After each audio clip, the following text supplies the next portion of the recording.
শুকরিয়া জ্ঞাপন করি যিনি আমাদেরকে ভালোবেসে দয়া করে করুণা করে আজকে পবিত্র জুমার দিনে এই মসজিদে একত্রিত হয়ে বসে দিনের কথা শোনা এবং বলার তৌফিক দিয়েছেন। তাই সকলে বলি আলহামদুলিল্লাহ। তারপরে করে জনাব রাসূলুল্লাহ সাল্লাল্লাহু আলাইহি ওয়াসাল্লাম যিনি ইসলাম প্রতিষ্ঠিত করার জন্য আমাদের কাছে ইসলাম পৌঁছানোর জন্য যিনি কষ্ট মুজাহিদা ওহদের ময়দানে দান শহীদ করেছেন, তায়েফের ময়দানে রক্ত ঝরিয়েছেন, অনেক কষ্ট জিহাদ করেছেন যাতে করে আমাদের কাছে ইসলাম পৌঁছাতে পারে, আমাদের কাছে সেই ইসলাম পৌঁছে দিয়েছেন। তাই আমরা সেই নবীর উপর দরুদ পাঠ করি, আল্লাহুম্মা সাল্লি আলাইহি আল্লাহুম্মা বারিক আলাইহি। আজকে জুমার খুতবার সংক্ষিপ্ত আলোচনার বিষয় হবে আজকে মুসলমানদের অবস্থা সম্পর্কে। যে আজকে আমাদের মুসলমানদের এই অবস্থা কেন, কারণ মুসলমানদের জাবুহালি, তানাসসুলি, মুসলমানদের জাওয়ালি, এই এর কারণ কি? আজকে মুসলমানরা লাঞ্ছিত, বঞ্চিত, অপদস্থ, অবশ্যই কারণ আছে কিছু। তো এই সম্পর্কে কিছু আলোচনা করবো ইনশাআল্লাহ। আজকে বর্তমানে গোটা পৃথিবীর মধ্যে মুসলমানদের সংখ্যা কমসে কম 190 উপর, 190 কোটিরও উপর হবে, বেশি, তারও বেশি হতে পারে। গোটা বিশ্বের মধ্যে মুসলমান কান্ট্রি রয়েছে 58টি বা 57টি রয়েছে দেশ, যেগুলোতে মুসলমান রাজত্ব করে, এবং 58 বা 57টি দেশ রয়েছে। এতগুলো মুসলমান কান্ট্রি রয়েছে এবং মুসলমানদের সংখ্যা 190 কোটির উপর। তারপরে আজকে আমাদের কোনো দাম নেই বা কোনো আমাদের মর্যাদা নেই, সমাজের মধ্যে আমাদের কোনো অবদান নেই, যে আমাদের যে আহমিয়ত থাকবে সেই আহমিয়তটা থেকে আমরা বেরিয়ে গেছি। কারণ কি? অবশ্যই কারণ থাকতে হবে, কারণ ছাড়া একদিন হবে না। এমন অবস্থা ছিল মুসলমানদের, এমন অবস্থা ছিল যে নবীর জামানায় আমাদের নবী হযরত মুহাম্মদ সাল্লাল্লাহু আলাইহি ওয়াসাল্লাম তিনি অন্যান্য দেশের, শাম, ইয়ামান দেশের বাদশাহগুলোকে তিনি চিঠি খাত পাঠাতেন বিসমিল্লাহ শুরুতে, এবং তিনি ওপেনলি দাওয়াত দিতেন ইসলামে, এমন তাদের ক্ষমতা পাওয়া ছিল। এমনকি খেলাফত আব্বাসিতে মামুন রশিদ একজন নেককার বাদশাহ ছিল, তিনি রোমের একজন বাদশাহকে, রাজাকে তিনি চিঠি পাঠালেন, ইয়া কালবার রোম, এ রোমের কুত্তা। তাহলে সেই সময় মুসলমানদের পাওয়ার কেমন ছিল? ইয়া কালবার রোম বলে তাদেরকে চিঠি পাঠালো, এ রোমের কুত্তা। রোম একটি সাম্রাজ্য, বিশাল সাম্রাজ্য, একটি বাদশাহ তিনাকে পাঠিয়েছিলেন। তো এমন একটা মুসলমান জাতি আমাদের এমন হাসিয়া ছিল, কিন্তু আজকে আমাদের এই কারণ কি? কারণ তো অবশ্যই থাকতে হবে। কোরআন ও হাদিস থেকে আমরা এর 5টি কারণ বের করেছি, বা এর 5টি কারণ দেখা যাচ্ছে, 5টি কারণ। এই 5টি কারণের জন্য আজকে আমাদের এই সমস্যা। তার মধ্যে যে আমরা আমাদের তাওহীদের সঙ্গে শিরকের মিশ্রণ ঘটিয়েছি। আমাদের যে তাওহীদ রয়েছে, এই তাওহীদের সঙ্গে শিরকের মিশ্রণ রয়েছে। আমাদের যে ঈমান রয়েছে, আল্লাহ কোরআনে বলেছেন, আল্লাযীনা আমানু ওয়া লাম ইয়ালবিসু ঈমানাহুম বিযুলমিন উলাইকা লাহুমুল আমন ওয়া হুম মুহতাদুন। আল্লাহ কোরআনে কারীমে বলেন, যারা ঈমান আনলো এবং তাদের ঈমানের সঙ্গে জুলুম মিশ্রণ করলো না, জুলুম অর্থাৎ শিরক মিশ্রণ করলো না, উলাইকা লাহুমুল আমন ওয়া হুম মুহতাদুন, এই সমস্ত লোকের জন্য আমানত এবং এই সমস্ত লোকের জন্য কি? শান্তি। এরাই শান্তি প্রাপ্ত, এরাই শান্তি পাবে, এরাই নিরাপদ পাবে। কারা? আল্লাহ কোরআনে এখানে অঙ্গীকার করছেন তাহলে যে মুসলমানদের নিরাপদ সেখানে আছে যেই মুসলমানের ঈমানের মধ্যে শিরক মিশ্রণ নেই আছে। আল্লাহ রাসূল সাল্লাল্লাহু আলাইহি ওয়াসাল্লাম এই হাদিস ব্যাখ্যা করতে, এই আয়াতের ব্যাখ্যা করতে কি সাহাবারা বলেন, ইয়া রাসূল, যে বলছে ওয়ালাম ইয়ালবিসু ঈমানাহুম বিযুলমিন, ঈমানের সঙ্গে যে জুলুম, আমরা কোরআনে কি জুলুম করি? আমরা সকলেই জুলুম করি। তো আল্লাহ রাসূল সাল্লাল্লাহু আলাইহি ওয়াসাল্লাম বলেন যে এখানে জুলুম যে আছে, এই জুলুম মানে নিজের প্রতি জুলুম না, জুলুম অর্থাৎ শিরক। তাহলে বুঝতে পারলাম যে যদি আমাদের ঈমানের মধ্যে যদি শিরকের মিশ্রণ ঘটে যায় তাহলে সেই ঈমান দিয়ে আমাদের যে সাহায্য চাই সেই সাহায্য আমরা পাবো না। অর্থাৎ আল্লাহ বলেন উলাইকা লাহুমুল আমনু ওয়া হুম মুহতাদুন, এই সমস্ত লোকের কি এদের জন্য শান্তি, এরাই শান্তি পাবে, এরাই নিরাপত্তা পাবে। কিন্তু কারা? যাদের ঈমানের মধ্যে শিরকের মিশ্রণ নেই। আজকে দেখি আমাদের, কারণ আল্লাহ কি সূরা ইউসুফে বলছে ওয়া মা আকবারুহুম বিল্লাহি ইল্লা হুম মুশরিকুন, অধিকাংশ মুসলমান তারা দাবি করে যে আমরা মুমিন, ইল্লা হুম মুশরিকুন, কিন্তু তারা শিরক করে চলে যাচ্ছে, তারা শিরক করছে। আল্লাহ সুবহানাহু ওয়া তাআলা হাদিস বলেন আকামু আলাইকুম আশ-শিরকুল আসগার বা আশ-শিরকুল খাফি, আল্লাহ সুবহানাহু ওয়া তাআলা যে আমি তোমাদের উপর একটা জিনিস ভয় করি, সেটা হলো শিরক, ছোট শিরক বা গোপন শিরক। হ্যাঁ, কারণ তাওহীদ আমাদের দামি জিনিস যা আমরা পেয়েছি, আলহামদুলিল্লাহ, আমাদের তাওহীদ আল্লাহ রাব্বুল আলামিন আমাদেরকে দিয়েছেন। এই তাওহীদের মধ্যে যদি শিরকি মিশ্রণ ঘটে যায় তাহলে আমরা যদি সাহায্য চাই না কিছু হবে না। তো প্রথমত হলো শিরক, আমরা তাওহীদ ঈমানের সঙ্গে শিরকি মিশ্রণ ঘটিয়ে দিয়েছি। মানে আমাদের যে ঈমান রয়েছে, এই বিশ্বাস যে আল্লাহ থেকে সবকিছু হয়, তিনি যে আদেশ করেন, আমার ভালো বা মন্দ সবকিছু আল্লাহর পক্ষ থেকেই হয়। তাহলে তাওহীদের যে তিনটি কিসম রয়েছে তার মধ্যে একটি হলো যা ইবাদত করব আমরা আল্লাহর জন্যই করব। এখন আমরা দেখি যে আমরা যে ইবাদত করি আমরা কি আল্লাহর জন্য ইবাদত করতে পারছি খালিস ভাবে? কারণ আল্লাহ খালিস জিনিস পছন্দ করেন, ভেজাল জিনিস আমরা পছন্দ করি না। কারণ আমরা সাধারণ মানুষ, আমরা দুধে পানি দিলে সেই দুধ পছন্দ করে না। আল্লাহ রাব্বুল আলামিন তার আমল করব, সেই আমল মধ্যে শিরকি মিশ্রণ থাকবে, সেই আমল কি আল্লাহ পছন্দ করবে? অবশ্যই না। কিন্তু মহান রব তিনি চূড়ান্ত আর উন্নত মান হতে পারে, তিনি খালিস পছন্দ করেন। ওয়া মা উমিরু ইল্লা লিয়াবুদুল্লাহ মুখলিসিনা লাহুদ্দিন, তিনি ইবাদত করেন এবং যে কোনো ইবাদত করেন সেই ইবাদত করে খালিস ভাবে আল্লাহর জন্য করতে হবে। তখন আমরা দেখি যে ছোট ছোট শিরক রয়েছে, এর মধ্যে প্রথম নাম্বার যেটা হচ্ছে সেটা রিয়া। যে আমরা আজকে যে ইবাদত করছি, প্রথম তাওহীদের কিসিমের মধ্যে তিনটি, প্রথম হলো উলুহিয়াত, যে একমাত্র ইবাদত, যা ইবাদত হবে একমাত্র আল্লাহর জন্য হবে। আমরা কি আমাদের যে নামাজ পড়ছি সেই নামাজ কি আল্লাহর জন্য করতে পারছি খালিস ভাবে? অনেক আছে যেমন সামাজিক রক্ষার জন্য, অনেক আত্মীয়তা রক্ষার জন্য, এরকম অনেক আছে মানুষ আমরা যে মানুষকে দেখার জন্য। আল্লাহ বলছেন আল্লাযীনা হুম আন সালাতিহিম সাহুন, আল্লাহ বলছেন যে হাওয়াইদুল লিল মুসাল্লিন আল্লাযীনা হুম আন সালাতিহিম সাহুন, এরকম আছে যে সেই সমস্ত নামাজি নামাজ পড়ে তারপর তারা ধ্বংস। কারণ কি? কারণ তার নামাজের মধ্যে আল্লাহর কাছে সাহায্য চায় ঠিকই, কিন্তু সেই নামাজটার উদ্দেশ্য থাকে মানুষকে দেখানোর জন্য। তো এটা হলো শিরক। রিয়া ঢুকে গেল ওখানে, এটাও শিরক। মানুষকে দেখা যদি ইবাদত করা হয় সেটা শিরক। রিয়া, সেটা রিয়া একটি ছোট শিরক। এই ইবাদত মধ্যে খালিস ভাবে আল্লাহ যদি করা হয় না, তাহলে এই যদি ইবাদত আমরা করি তাহলে অবশ্যই এই ইবাদত দিয়ে আল্লাহর সাহায্য দেওয়া আমাদের কাছে কোনো লাভ নেই। শিরক মিশ্রণ রয়েছে, এই ঈমান দিয়ে আমরা আল্লাহর কিভাবে সাহায্য চাইব? তো বুঝতে পারলাম। কারণ এই শিরকের বিষয়ে দিয়েছেন যে উলাইকা আবাদাতুল কুবুর ওয়া নাসিরু লাহা, এটা হচ্ছে যে এই শিরকের মানে যে কবরে গিয়ে তার কবরের কাছে সাহায্য চায়, নাজরুল নায়াজ করে মানুষ মানব মানে সেইগুলো হচ্ছে পীরে মাদারকে কিন্তু সাহায্য চায়। এই সমস্ত বড় বড় শিরক এবং শিরকি আসগার গুলো রয়েছে। তো আমরা খালিস একমাত্র আল্লাহর জন্য ইবাদত করতে হবে, এটা আমরা যদি না করতে পারি তাহলে অবশ্যই শিরকের মধ্যে ঈমানের মধ্যে মিশ্রণ রয়েছে। শিরকের এই ঈমান দিয়ে আমাদের কোনো কাজ হয় না। তো আল্লাহ বলেছেন যে অঙ্গীকার করছেন যে আমি এই সমস্ত মানুষকে আমি তোমাদের নিরাপত্তা দেব, আমি তোমাদের শান্তি দিব, আগে এই ঈমানকে খালিস করো। উলাইকা লাহুমুল আমনু ওয়া হুম মুহতাদুন, এখানে আমান কথা অর্থ হলো নিরাপদ। আজকে আমরা যে বিপদে পড়ে আছি ভারতবর্ষে, এর কারণ কি? প্রথম নাম্বার হলো এটাই যে ঈমানের মধ্যে আমরা কি লাগিয়ে দিয়েছি? শিরক মিশ্রণ করে রেখেছি।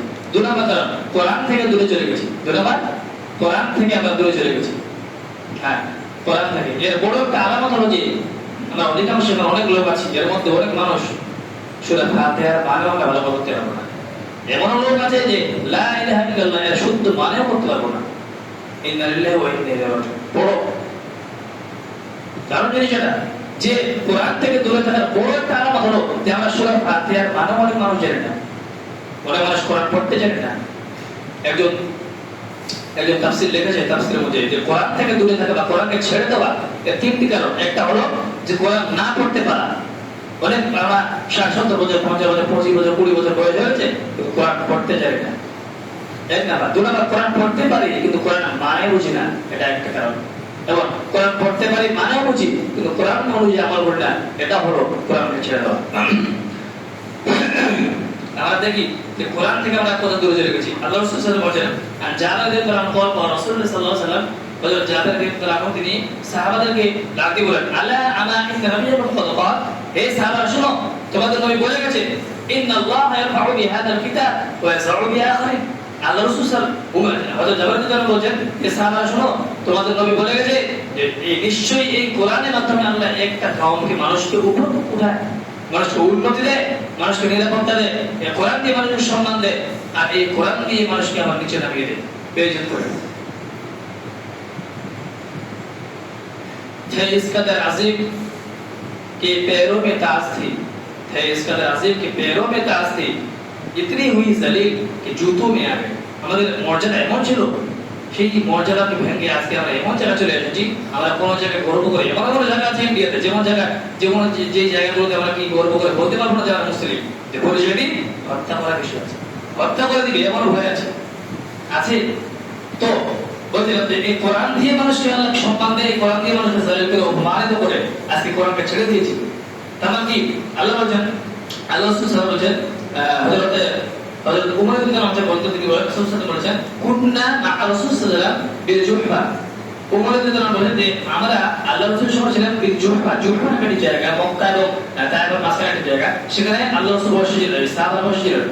فخرج علينا رسول صلى الله عليه وسلم, রাসূল সাল্লাল্লাহু বেরিয়ে আসেন আমাদের সামনে, সাহাবারা বর্ণনা করছে এবং বললেন, আলাইসা আনতা আশহাদু আল্লা ইলাহা ইল্লাল্লাহ ওয়া আন্নী রাসূলুল্লাহ, তোমরা কি সাক্ষ্য দাও না যে আমি যে আল্লাহ ছাড়া কোনো মাবুদ নেই? তো সাহাবারা বলল, হ্যাঁ অবশ্যই আমরা সাক্ষ্য দিই আল্লাহ ছাড়া কোনো মাবুদ নেই। ওয়া আন্নী রাসূলুল্লাহ, এবং তোমরা কি সাক্ষ্য দাও না যে আমি আল্লাহর রাসূল? সাহাবারা বলল, হ্যাঁ সাক্ষ্য দিই। তা বলল, ওয়া আন্নাল কুরআন জাআ মিন ইনদিল্লাহ, এবং এই কোরআন আল্লাহর পক্ষ থেকে এসেছে, এটা তোমরা বিশ্বাস করো?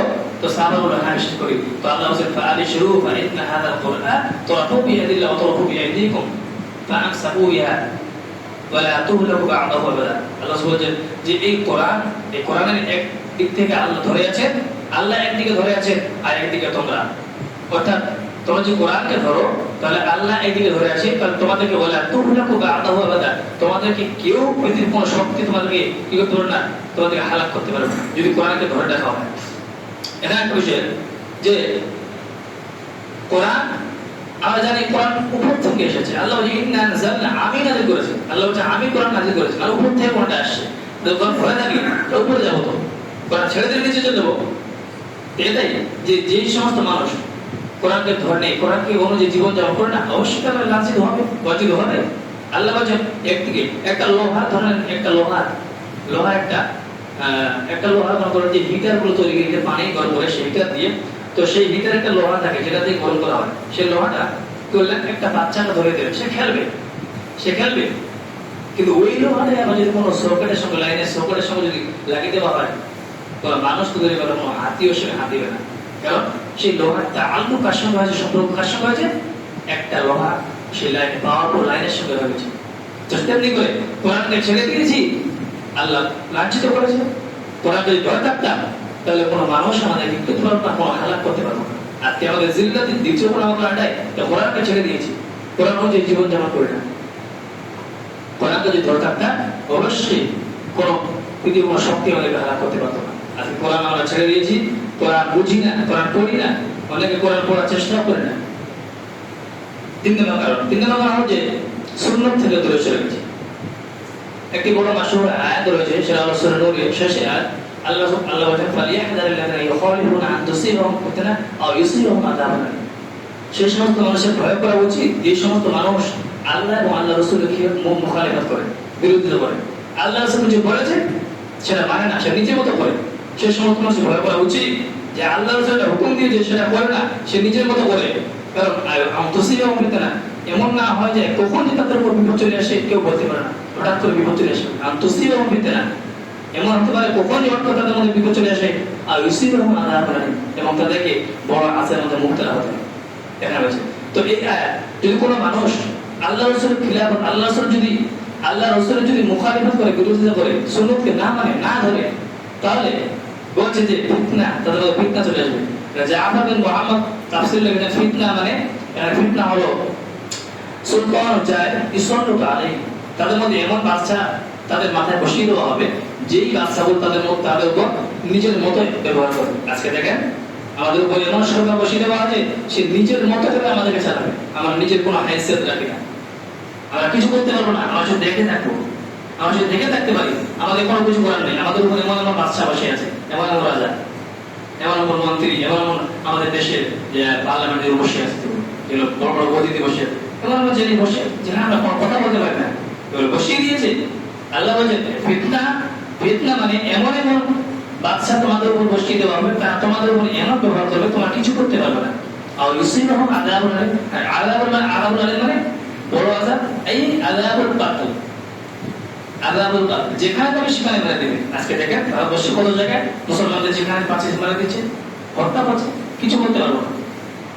সুন্নাত থেকে দূরে সরে গেলে এই আয়াত থেকে বুঝতে পারলাম যে সুন্নাত থেকে যদি ছেড়ে দিই, সুন্নাত তাহলে কি হবে, আল্লাহ রাসূলের নীতিকে ছেড়ে দিই, আল্লাহ রাসূলের চরিত্র সম্পর্কে আমরা যদি না জানি, অবগত হই, তাহলে কি হবে, এমন ফিতনা চলে আসবে যে আমরা আমাদের উপরে এমন কোনো বাচ্চা বসে গেলে যে আমরা কিছু করতে পারবো না। দেখেন যে সুন্নাতকে ছেড়ে দিয়েছি, বড় আলামত যে আমাদের মধ্যে একটা মুসলমান যে রাস্তা আমরা দেখা হয়, তাহলে তার মধ্যে আলামত পাওয়া যায় না যে মুসলমান না হিন্দু। একটা লোক যদি রাস্তা মারা যাওয়ার পরে কোন অ্যাক্সিডেন্ট মারা যায়, তো তাকে মানুষ ডিসাইড করতে পারবে না যে খবর নিয়ে দেবো না শ্মশান নিয়ে নেবো, তার মধ্যে কোনো আলামত নেই, না টাকার উপর প্যান্ট আছে, না মুখে দাঁড়িয়ে, না ওর না তার মধ্যে সবসময় ড্রেস আছে মুসলমান নাই, কোনো আলামতই নেই, সুন্নতে কোনো আলামতই নেই।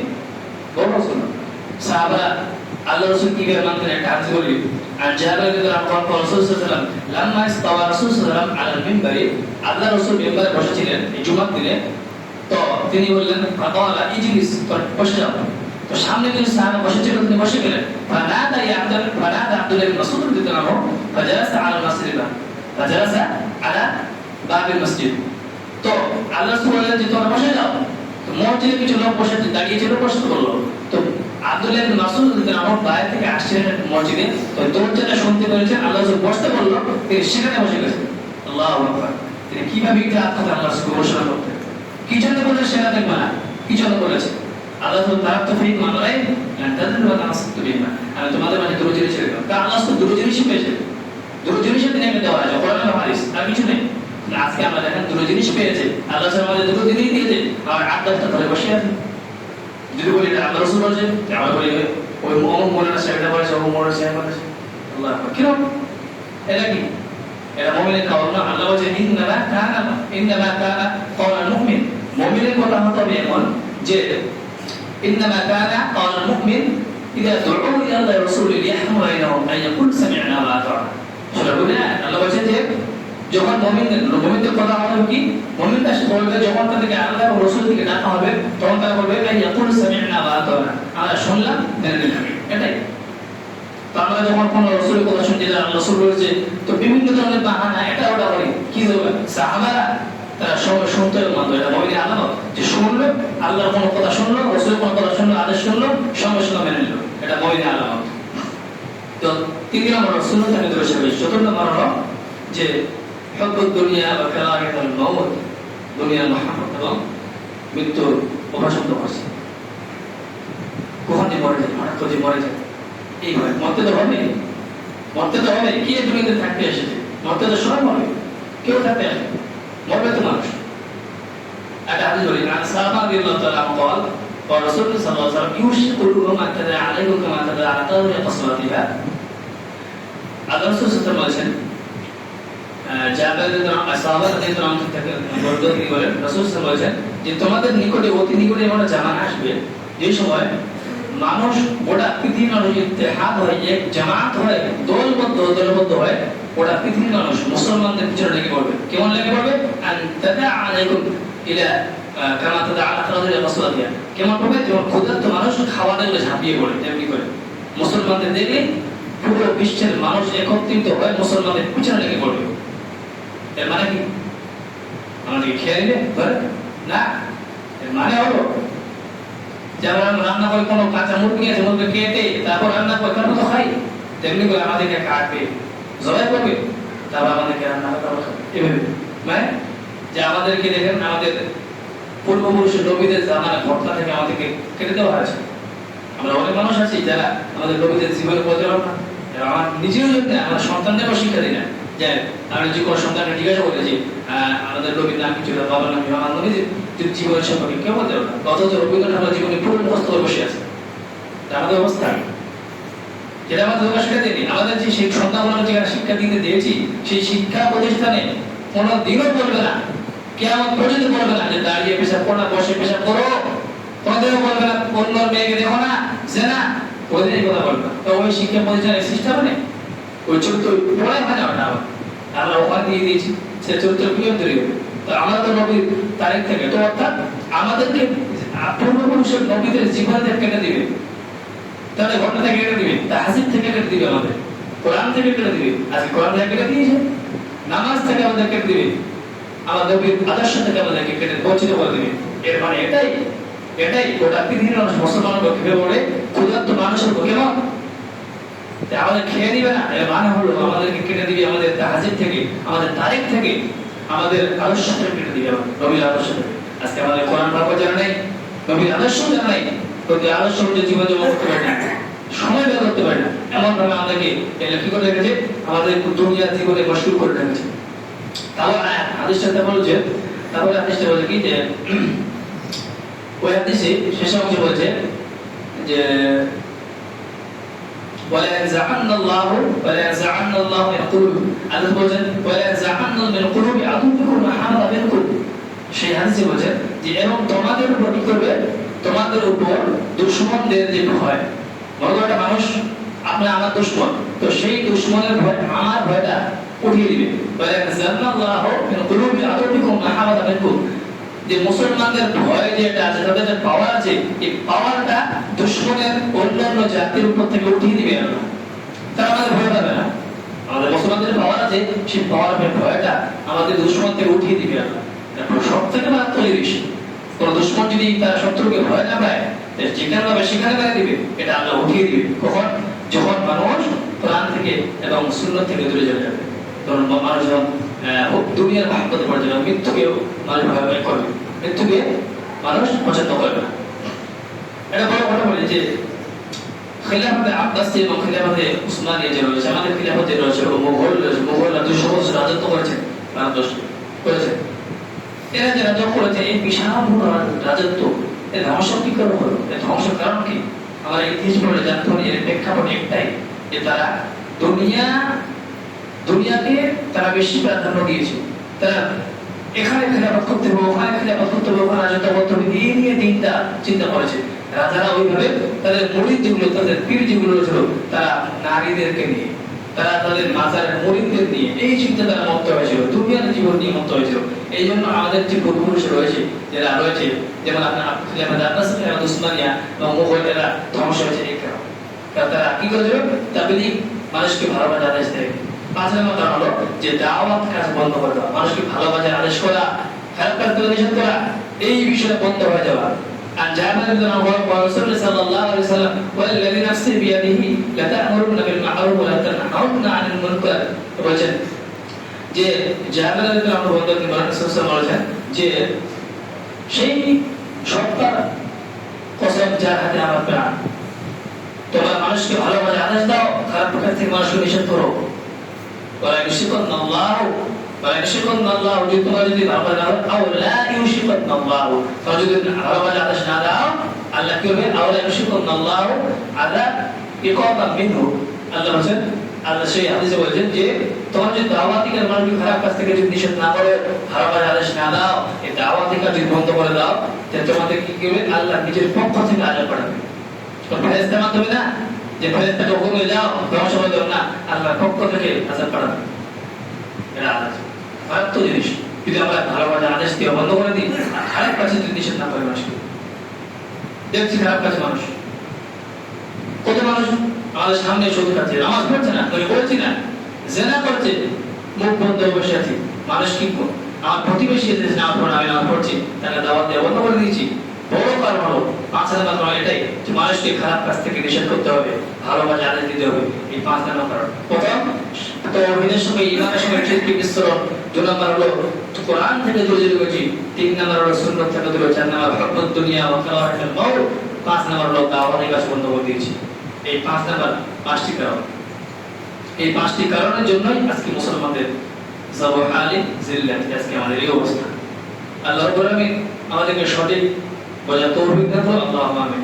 আল্লাহ এখানে যারা কবরে হিসেবে জানেন তার কি অবস্থা রয়েছে, তুমি তাদের কবরটুকু তুমি জান্নাতের টুকরা বানিয়ে দাও, তাদেরকে তুমি জান্নাতবাসী করো। আল্লাহ রাব্বুল আলামিন যারা এখানে কি অসুস্থ হয়েছে তাদেরকে তুমি শিফা দান করো, যদি কোনো ঋণগ্রস্ত যারা তাদেরকে ঋণ পরিশোধ করা তৌফিক দান করো, আল্লাহুম্মা আমিন। আল্লাহ তুমি আমাদেরকে আমাদের যে আদর্শ রয়েছে সেই আদর্শে ফিরে আসা তৌফিক দান করো, আমাদেরকে নবীর আদর্শ অনুযায়ী জীবন যাপন করার তৌফিক দান করো, আল্লাহুম্মা আমিন।